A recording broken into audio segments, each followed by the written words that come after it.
Olá, pessoal do primeiro ano. E aí, como é que vocês estão, minha gente? Espero que estejam todos bem, tranquilos, né? Bom, hoje nossa aula, eu vou falar um pouquinho, conversar um pouquinho com vocês sobre o capítulo 4, tá, do livro didático, África Antiga, Egito e Núbia. Esse aqui, ó.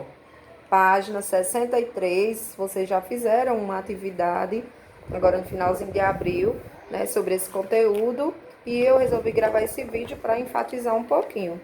E nesse conteúdo, nesse capítulo 4, pessoal, nós vamos estudar duas civilizações, né, que floresceram aí à margem do rio Nilo, que foi o Egito e a civilização núbia, tá? E aí nós vamos falar um pouquinho de cada um, as características básicas, para clarear um pouco aí para vocês. Bom, o Império Egípcio, ele vai começar a se organizar a partir de pequenas aldeias. Ele surge a partir dessas aldeias que vão se organizando em torno do rio Nilo. Essas aldeias, elas recebem o nome de nomos, tá? E aí cada aldeia, cada nomo desse é liderado por um nomarca. E aí essas aldeias, através de lutas, de alianças, elas vão acabar dividindo aí a formação de dois grandes reinos, tá? O Alto Egito e o Baixo Egito. O Alto Egito localizado no sul e o Baixo Egito situado aí ao norte, certo? Com o passar do tempo, né, um grande personagem aí da história, chamado de Menes, rei do Alto Egito, ele acaba conquistando o Baixo Egito e unificando os dois reinos, formando, dando início aí à história do Império Egípcio, né? Então inicia-se aí a partir de Menes, o primeiro faraó, né, a dar início à história do Império Egípcio.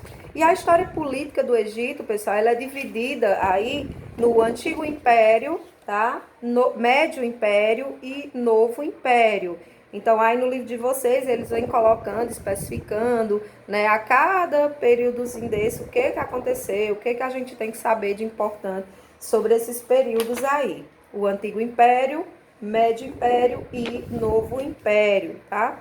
Bom, a vida social no Egito, tá? A sociedade egípcia, ela era hierarquizada, tá? Hierarquizada e uma sociedade também estamental, sem mobilidade social. Então, eu vou colocar aqui no cantinho para vocês, né, a pirâmide social organização, tá? Tá aí, ó, vocês dão uma olhadinha. Então, essa pirâmide, ela vem mostrar como era dividida essa sociedade. E o seu grupo social a qual você pertencesse era determinado a partir do nascimento. Não existia mobilidade social, tá? Então não tinha como você ser camponês, nasceu numa família de camponês e de repente você passar a ser da nobreza. Não poderia isso acontecer, tá? Então, por isso que eu falo aqui que não existia mobilidade social. O modo de produção dessas civilizações, né, do Egito Antigo, da Núbia, é o modo de produção asiático.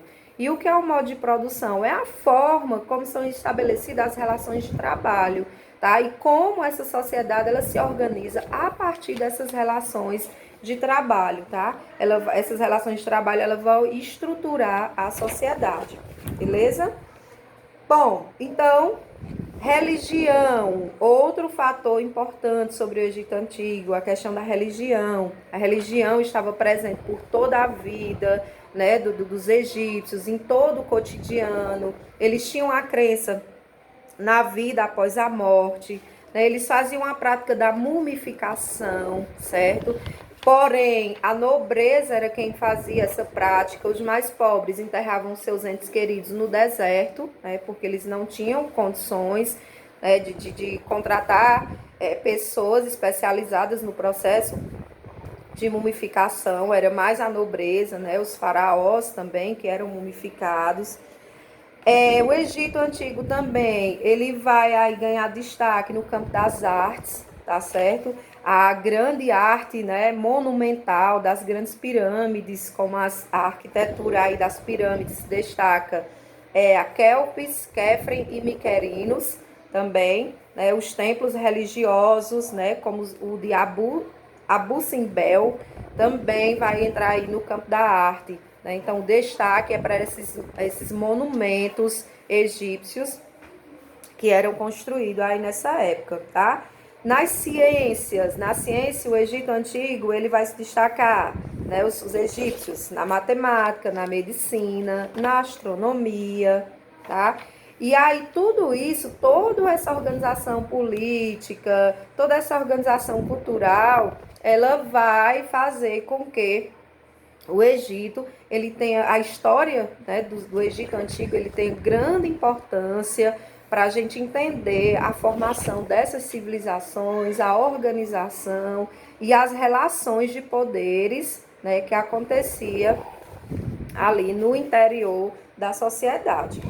A civilização núbia, gente, a civilização núbia, ela teve fortes relações comerciais, cultural com o Egito, tá? Isso já foi comprovado por achados arqueológicos, peças egípcias achadas em território das civilizações núbia, e os arqueólogos eles puderam comprovar essa relação íntima que a Núbia, né, a civilização núbia tinha com o Egito, tá?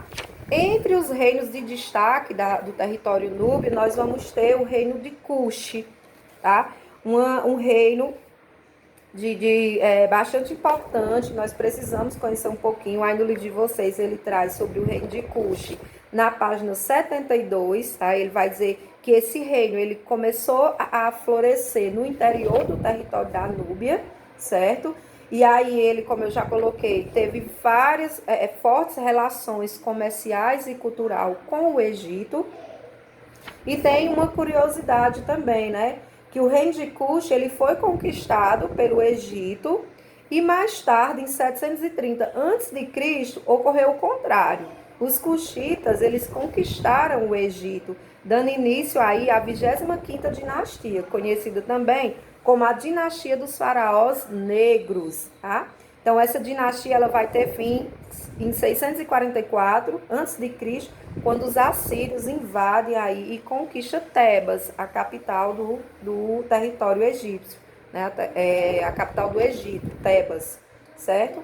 E mesmo essa aproximação, como eu coloquei para vocês, cultural entre o reino de Cuxi e o Egito Antigo, o reino de Cuxi, ele tinha suas peculiaridades, né, suas particularidades. No caso, o sistema de escolha do rei, que era diferente, tá? A comunidade se organizava, escolhia aquele homem que tivesse mais preparado para assumir esse poder, para assumir a liderança, e eles ainda tinham um ritual de escolha, também aí no livro de vocês, na página 73, ele fala um pouquinho sobre esse ritual de escolha desse rei, como era que acontecia, certo? O papel das rainhas mães, chamada também de Candace.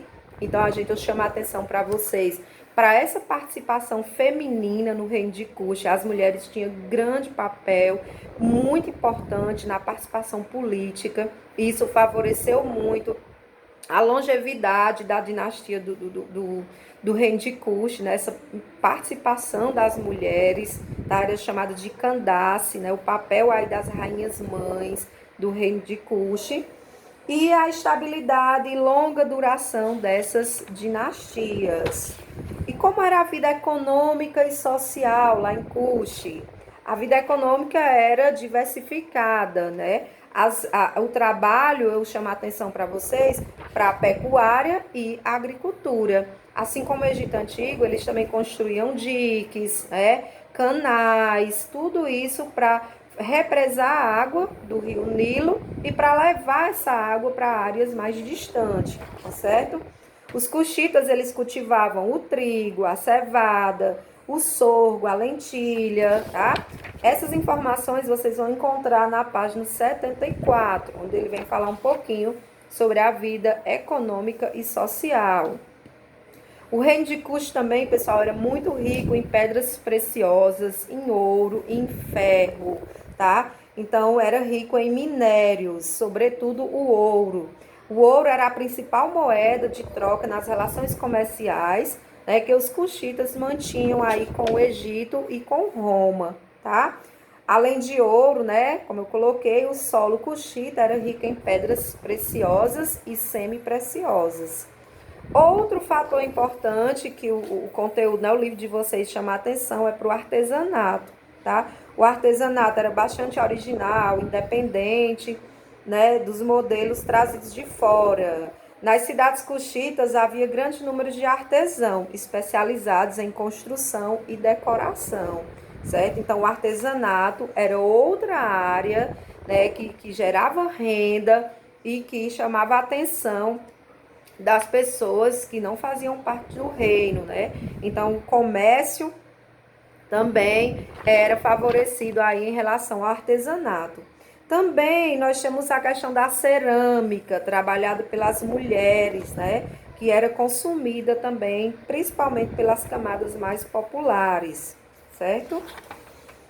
O comércio, lá em Cuxi, tá? O comércio, além de comercializar seus produtos com outras partes da África, sobretudo o Egito, o reino de Cuxi, ele negociava também com países da orla do Mediterrâneo. Então, pessoal, essa orla do Mediterrâneo era a principal faixa aí comercial entre o reino de Cuxi e entre outros povos, né? Como exemplo, ele cita aí, né? Ele diz que vai além do comércio do Egito e com Roma. Então, o reino de Cuxi fazia comércio com outros territórios a partir aí da orla do mar Mediterrâneo, tá bom? Bom, e aí ele vai colocar os principais produtos de exportação, que os cuxitas faziam com outros países: o ouro, o marfim, o incenso, tá? Os óleos e as pedras preciosas. O declínio de Cuxi e a ascensão de Axum. Então, o que com o passar do tempo, o Império de Cuxi, ele começa a entrar em declínio, tá? Então, ele foi empobrecendo, as pirâmides e os reis foram se tornando, as pirâmides, né, foram se tornando mais rústicas. E por que isso aconteceu? Quais foram os fatores, né? Perda do controle comercial. Então, lembra que eu coloquei aí anteriormente que eles tinham grande poder comercial nessa faixa da orla do mar Mediterrâneo. Então, eles acabam perdendo esse controle desse comércio no mar Mediterrâneo para outros povos, tá? E também conflitos internos, acabam enfraquecendo o Império de Cuxi. E aí, um outro reino africano, também chamado de Axum, tá? Localizado na atual Etiópia, eles conquistam aí o território, né, aí do reino de Cuxi e passa a dominar Cuxi, tá, gente? E aí é isso. Então, é bem resumido, eu só estou colocando os principais pontos que tem aqui no livro de vocês e que eu gostaria de chamar a atenção de vocês para esses pontos. Então, eu gostaria que vocês dessem uma releitura, esses pontos que eu coloquei aqui, tá? Sobre o comércio, sobre a organização econômica, sobre a vida cultural e social dessas sociedades. E eu deixo um trabalhinho para vocês lá na plataforma, tá? Sobre as candaces. Eu vou elaborar uma perguntinha e colocar lá uma reflexão, né? Será que é importante a gente estudar a participação feminina, né, nessas civilizações antigas? Será que esse estudo, ele traz uma motivação para as mulheres hoje, para as mulheres participarem, querer participar da vida política, né, e social hoje? Então, qual é a influência da gente estudar as mulheres nessas primeiras civilizações, né, como as Candaces? O que ela traz de positivo, de conhecimento positivo para as mulheres hoje, né, atualmente? Ela serve de motivação para as mulheres, tá? Então, eu vou elaborar bem direitinho essa perguntinha, eu vou deixar lá na plataforma e eu vou aguardar a resposta de vocês, tá bom? Beijo e até a nossa próxima aula. Tchau, tchau.